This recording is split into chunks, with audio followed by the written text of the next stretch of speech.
There's a sound anyone who's lived near a barn knows well. It's that low, steady buzz that starts soft in the middle of the morning, and by the time evening falls, sounds like someone left a motor running near the roof. I first heard it for real more than 20 years ago, standing right under the eave of the stable, with a bucket of water in one hand, and the other raised so I wouldn't get stung in the face. That day I counted 14 wasps going in and out of the same hole in the wood, one after another, like they had a schedule to keep. And that afternoon I understood something the years later confirmed for me. You don't beat wasps by fighting them. You beat them by understanding them better than they understand themselves. My name is Levi Miller. I'm 45 years old, and I lived my whole life in a community where piped water arrived late and spray poison never arrived at all. When something breaks, we don't call anyone. And when a pest moves in, we don't buy a solution. We solve it with what we already knew before a product ever existed to sell it. That's how I learned to deal with wasps, and that's how I'm going to explain it to you today. No detours, no filler, and above all, no lying to you with something that sounds good in a video, but does nothing in your own backyard. Because that's what this video is about. Not giving you a list of tricks I found somewhere. It's about giving you the one that actually works, explaining why it works, and along the way, clearing out the ones that don't. The ones people repeat by word of mouth because they sound nice, but don't scare off a single wasp when it really counts. Stay till the end, because the step where most people go wrong, the one that makes this trick fail instead of work, I left it for the middle of the video on purpose. If you skip it, you'll end up with a trap full of water and not a single wasp inside. Let's start with the real problem, the one nobody explains properly. Most people think wasps are just a summer nuisance, something that shows up when there's food outside and disappears when the cold comes in. But it's not that simple. A single queen that survives the winter can found a nest that by late August holds between 3,000 and 6,000 worker wasps, all working for the same colony. That's not a small pest problem. That's a factory running at full speed, and every worker you see flying near your house is doing a specific job, looking for food, defending the nest, or building more cells so more wasps can be born. The problem isn't the wasp you see. The problem is the colony you don't see, the one that keeps growing while you swat one wasp at a time with your hand. And that's the first mistake almost everyone makes, the myth I want out of your head before we go on. People believe that if they kill the wasp in front of them, the problem gets smaller. It doesn't work that way. When a wasp dies near the nest, or when it feels threatened, it releases a chemical, an alarm pheromone, that warns the rest of the colony there's danger. And what does the rest of the colony do when it gets that signal? It doesn't hide. It attacks. That's why some people swat one wasp and within seconds have 3 more on them, angrier than the first. That's not bad luck. That's biology. You're setting off an alarm you can't hear, but they can. The second mistake, and this is the one that costs people the most money, is thinking that spray poison solves the problem at the root. It solves it for a while.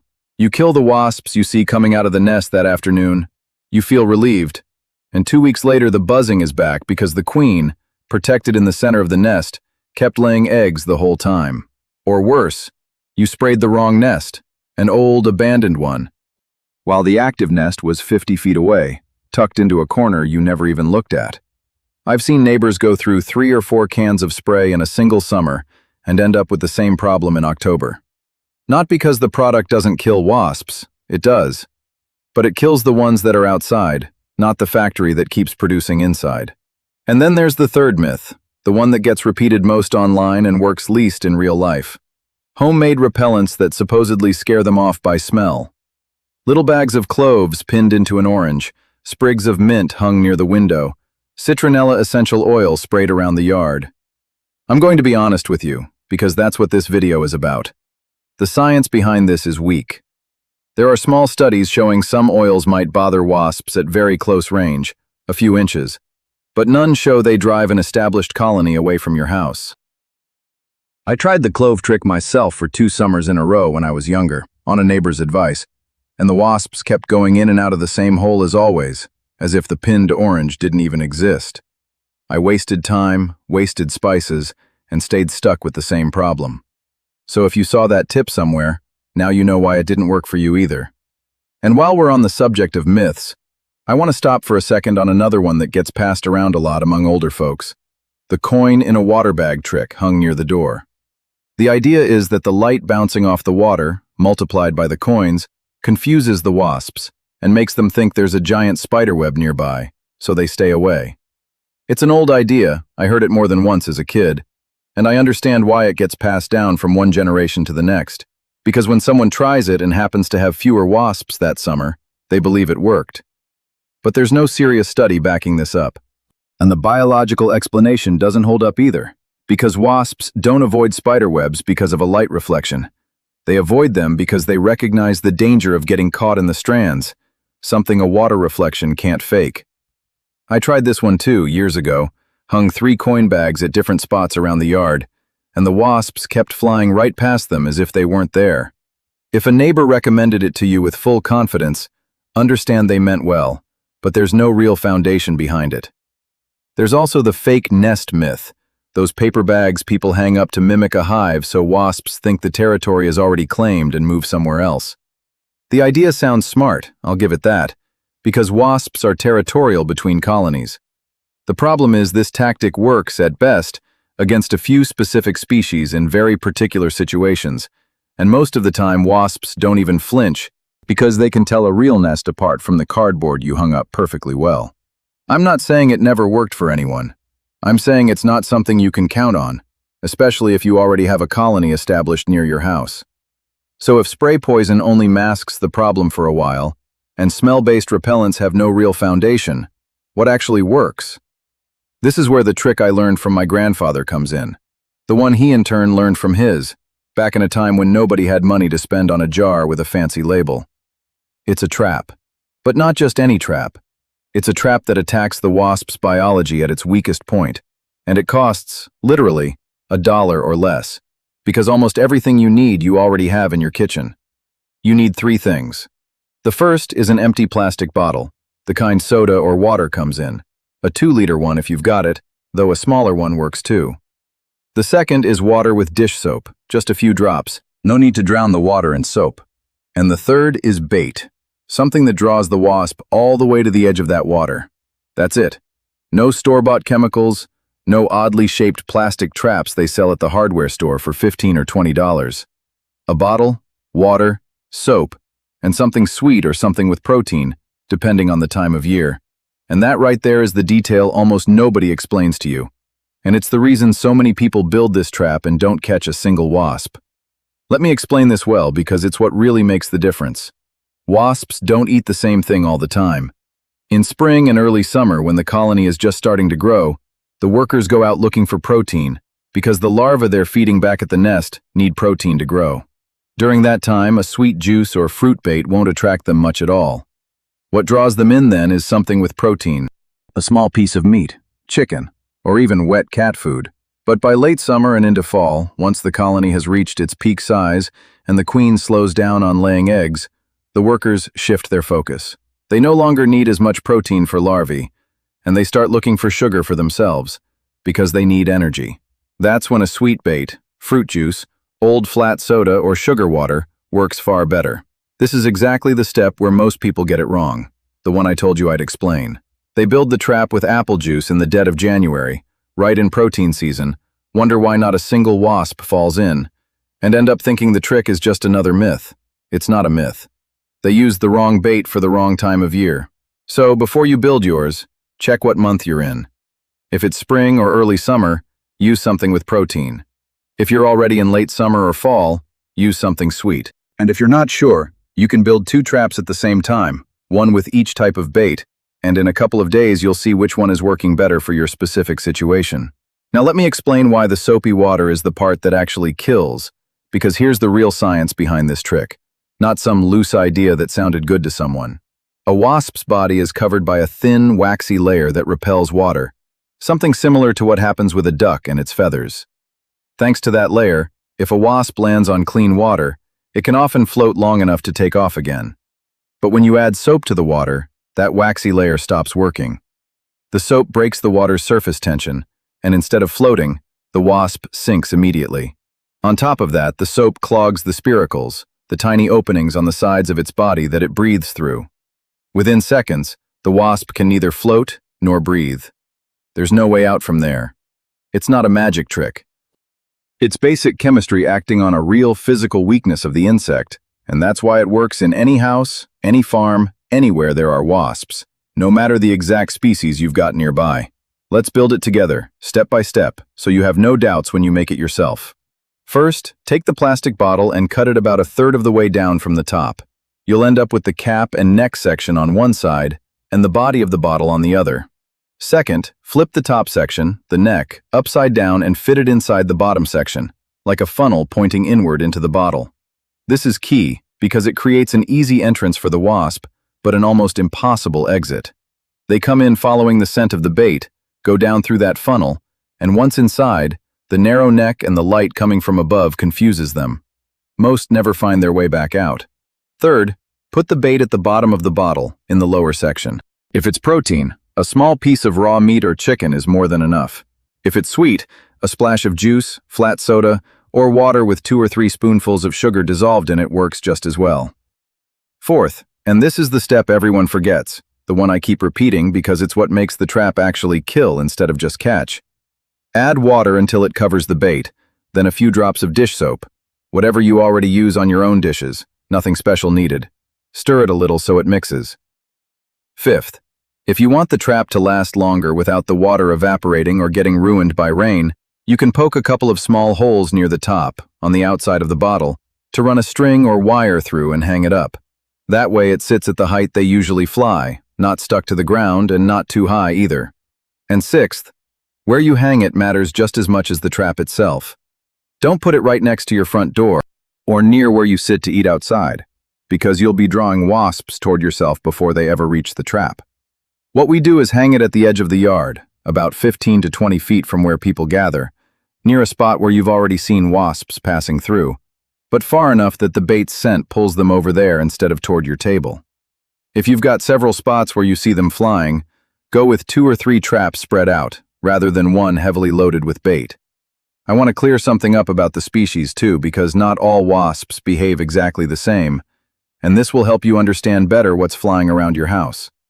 Yellow jackets, the most common ones near houses and the ones most likely to sting, respond best to this trap, because they're opportunists. They'll go after any easy food source, sweet or protein depending on the season. Paper wasps, the ones that build the open honeycomb-shaped nests, hanging from an eave or a branch, also fall for the trap, though generally they're fewer in number and less aggressive than yellow jackets, so you might not notice them as much or need as large a trap for them. And then there are hornets, bigger, less common, which also respond to the same trap principle, but since there are fewer of them, you won't see the same dramatic difference you would with a yellow jacket colony of several thousand workers. Either way, the trick works on the same principle across all 3, because they all share that same waxy body layer and those same breathing spiracles, so you don't need to worry about identifying the exact species before you build your trap.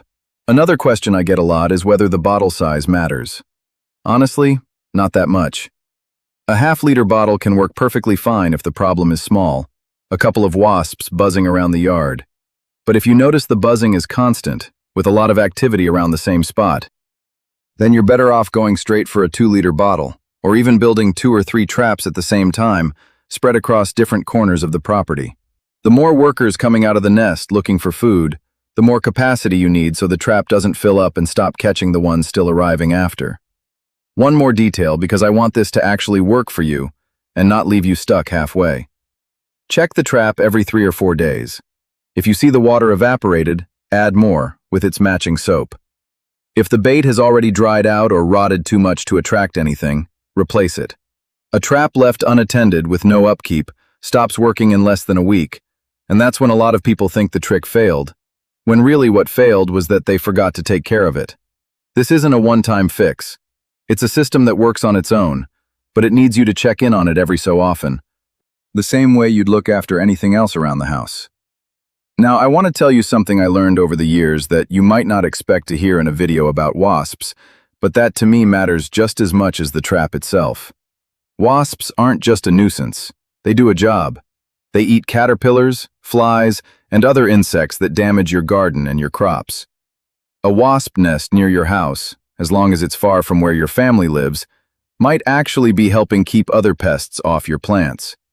The goal of this trap isn't to wipe out every wasp on your property. The goal is to control how many come close to where you eat, where your kids or grandkids play, where you want to feel at ease without having to look over your shoulder. There's a difference between living alongside something at a safe distance and having to fight it every single day. This trap gives you that safe distance back, without spending money on products, without filling the air with chemicals, and without risking that an entire colony turns aggressive because you sprayed poison on it. If in your case the nest is already very close to the house, tucked against the eave, inside a wall, or somewhere there's real risk to someone, especially if there's anyone in the family allergic to stings, I'll tell you honestly that this trap doesn't replace removing that nest at the root. And in that specific case, the safest move is to call someone with the experience and equipment to do it properly, at night, when they're all inside and calmer. This trap is meant to control the population flying loose around your yard looking for food, not to replace common sense when there's an active nest stuck right by your front door. I'm telling you this because on this channel I'm not going to sell you a magic fix for everything. I'm going to tell you the truth, even when the truth is that you need more than a $1 trick. But for 90% of cases, for those loose wasps ruining your barbecue, chasing you off your own patio, scaring your kids away from playing outside, this trap solves the problem in a way that's simple, cheap, and genuinely effective, relying on nothing but yourself and what you already have in the cupboard. That's how these things got solved before a product existed for every problem in the house. Not because we were wiser than anyone else, but because we had no other choice but to understand what was bothering us, and use that understanding to our advantage. Before I close, I want to leave you with one last thought, because I think it's the one that really separates someone who solves their own problems from someone who spends their life buying solutions that don't last. Every time something bothers you around the house, the first question shouldn't be what product fixes it, but why it's happening in the first place. It's the same with wasps as with almost everything else. There's a biological reason behind their behavior, and once you understand that reason, the problem stops being a mystery and becomes something you can handle with your own two hands. That's what I was taught as a kid, and it's what I try to pass on in every video on this channel. Not a list of random tricks, but a different way of looking at everyday problems. If you built this trap after watching this video, tell me in the comments what bait you used and what time of year you tried it, because I'm genuinely curious what's working for each of you depending on where you live, since the climate and the wasp species change from place to place, and together we can get a clearer picture of what combination works best in each corner. And if this helped you, stick around, because in the community where I grew up, we learned to solve almost any problem that comes up around a house this same way, without overspending and without depending on anyone. And little by little, I'm going to keep sharing them with you, one at a time, with the same honesty I gave you today. Thanks for sticking with me. See you in the next one.